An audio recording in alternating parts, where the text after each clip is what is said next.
Hey guys, welcome back. And I know it's been about like 4 months since I've last been here, but it's 3 months after surgery, and I finally, this is my third time filming this, and hopefully I can finally get it out. But yeah, I just want to give everybody a quick update since everyone was asking. If you don't follow me on Instagram or Snapchat, I have been posting a lot of updates here and there. Not every day, but I figured I might as well just do one on YouTube and then have everyone come here if they have any more questions. I guess this way, you know, all of it could be all in one video and I don't have to keep repeating myself. But yeah, that's that. So it's been 3 months since surgery, and I have lost 62 pounds. 62 pounds. That's like 2 times my son. It's a lot. So yes, 3 months after surgery, 62 pounds. I went from 286 and I'm now 224. And I'm hoping to, honestly, I don't really have a goal weight that everyone wants me to have and everyone's asking me about. But I just want to be 220. I've always been 220 my whole life, and I think that's where my comfortable spot is. I mean, of course, everyone hopes to lose a little more, and it'd be easier to shop in the regular girls section. And if I get there, I get there. If I don't, I'm happy the way I am. I have no depression. All of that's gone. I'm completely happy. It's like a whole new life for me after surgery. It took about a month and a half to start to see a lot of the changes.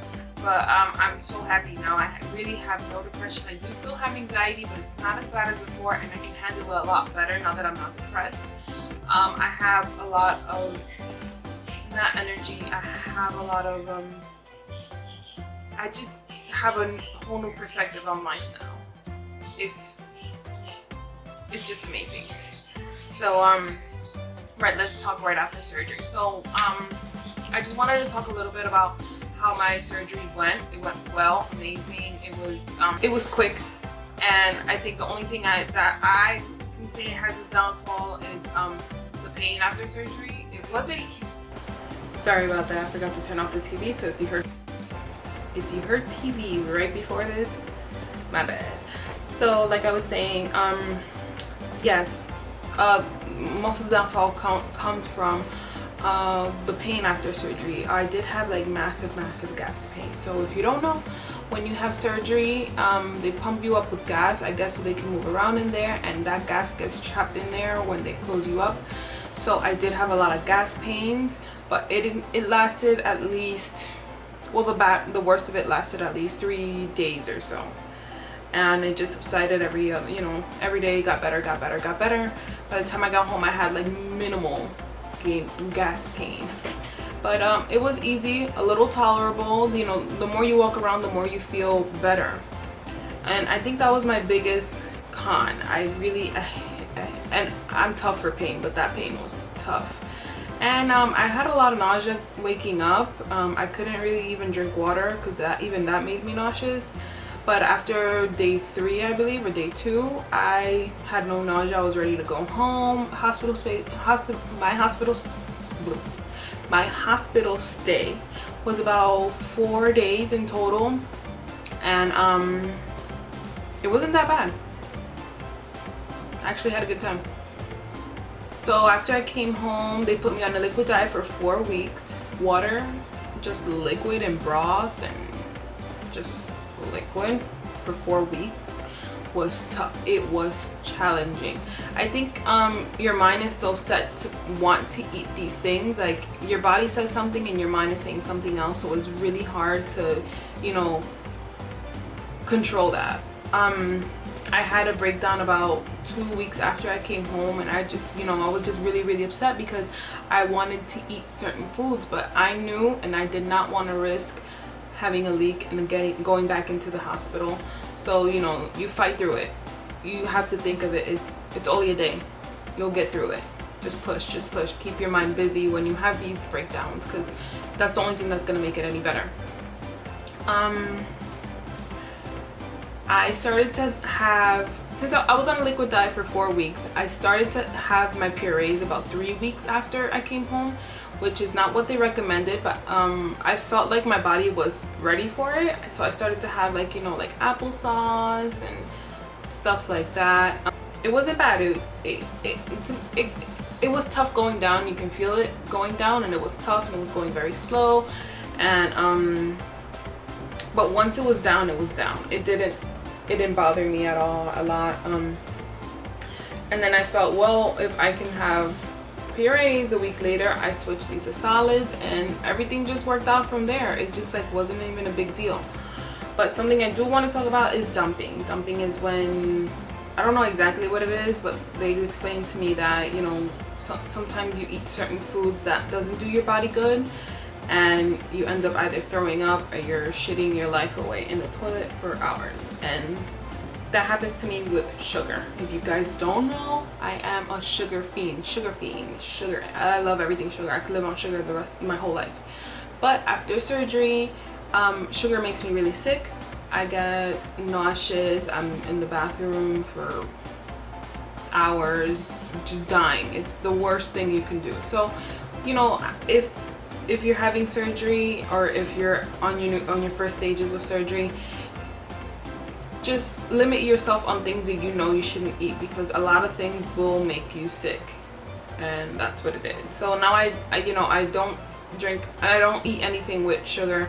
Anything more than 10 grams is pushing it for me, so I try to keep it below at least 7 grams of sugar, and for the most part everything works out. So everyone wants to know what I eat now. So for breakfast I usually have like oatmeal. Sometimes I'll have cereal, and that's usually what I do because I know it's not gonna make me sick, so that's what I have.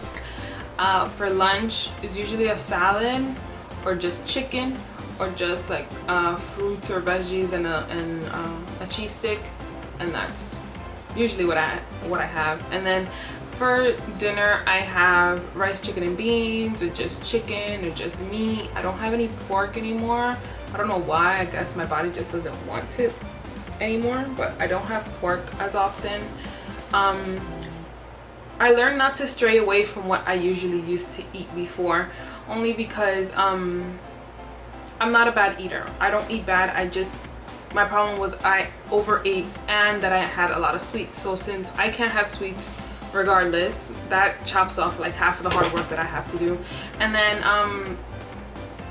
I can't overeat because my stomach is like the size of a banana, so it works out. I do drink a lot of water all day long. I carry this huge jug of water. That helps, because carrying this huge jug of water all day long, it's heavy, so all you're gonna remember is just drink. It'll get lighter, and it's not difficult to carry, and that's how I go on my whole day. And drinking the water definitely helps with hunger. After surgery I do feel hungry, I would say 90% of the day, but I think it's just, you know, your stomach getting used to this new way of living.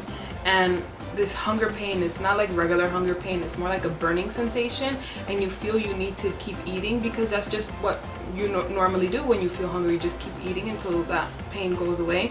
But now instead of eating, I drink a lot of water, which helps with that weird hunger pain. And that's that. Alcohol. Let's talk about alcohol. I drink wine mostly. I don't drink any bubbly drinks, no beer for me. I crave it, yes, but I can't have it, because obviously too much bubbles in your stomach is not good for you. You're gonna end up real sick, you're gonna throw up, and this and that, and that's what you don't want. So no beer, no soda, no carbonated drinks. But wine I do have liquor, and I do get drunk very fast, but you sober up just as fast. So you know, balance it out if you want to drink, or that's for the people who question about drinking after surgery. That's how it goes. Just no carbonation, and try to limit, you know, how much sugar you drink, because alcohol does have a lot of sugar. What else? Yeah, that's that. I want to thank everybody for their support, because there's, you know, when it comes to surgery, people think it is the easy way out, but it's really not. It's all a mental situation, you know, you have to teach yourself, you're teaching yourself how to eat the same way as a baby learns how to eat. So it's really, really hard. It takes a toll on your mind as well as your body and everyone around you. Same thing as you know, if you did it naturally, if you lost the weight naturally, it's the same way. You have to teach yourself these things. Doing it naturally and do it surgically, it's the same thing when it comes to struggle. It's a struggle. It's tough for everyone around you. So you know, it's really tough when you have these people automatically say, oh well, I did it naturally, you just cheated. You really didn't cheat. I did the best for myself because I beat obesity, I beat depression, I beat a lot of things that's helping me, you know, health issues. I had sleep apnea, I had, you know, a risk for diabetes, you know, these things I beat, and this is why I did it for me. I did it for me and my kid and my husband, and I'm just happy I did it that way. I was struggling the other way, might as well, you know, try another way, and that's how I want you guys to see it. Don't see this as a cheat. See this as, you know, an option for you so you can be healthier in the long run. And I'm gonna put all the information of where I got my surgery done below, and if you have any more questions, please don't hesitate to ask. I'm always happy to help, either on my Instagram or my Facebook, on my Snapchat, here on YouTube. You know, I'm always open to help. I just want to help others, you know, be happy and achieve what you want to in your life. So again, I want to thank everyone for your support and being there for me and always, you know, pushing me and rooting for me. I thank you guys a million, and I hope to see you guys soon. I hope to have, you know, more videos out. I always say that, and hopefully one day I will do it. So again, thanks you guys, and I'll see you soon. Bye.